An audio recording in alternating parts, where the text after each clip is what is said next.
حضور انور صلی اللہ علیہ وسلم نے فرمایا اذا مات الانسان انقطع عمله او کما قال النبی صلی اللہ علیہ وسلم، انسان جس ویلے فوت ہو ونجے تا اپنی مرضی نال نیک اعمال نہیں کر سکدا، نماز، روزہ، حج، زکات، صدقہ، خیرات، عمرہ، حج، ساری عبادات دا دروازہ بند ہے۔ حضور صحیح نے فرمایا کہ 3 صورتاں باقی ہیں۔ فوت ہون والا بندہ اپنی زندگی دے اندر کوئی صدقہ جاریہ کر گیا ہے، مدرسہ بنوا گیا ہے، مسجد دی تعمیر کر گیا ہے، کوئی نلکا لوا گیا ہے، جتنے تک لوگ فائدہ حاصل کریں دے راسن بندے نو ثواب نال نال ملدا راسی۔ نمبر 2،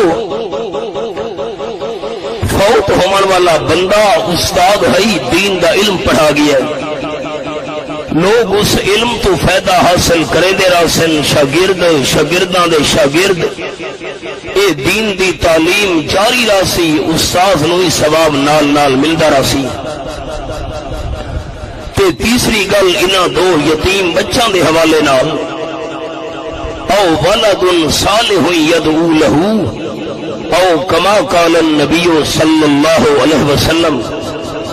فوت ہومن والا بندہ اپنے پیچھے نیک اولاد چھوڑ گیا ہے،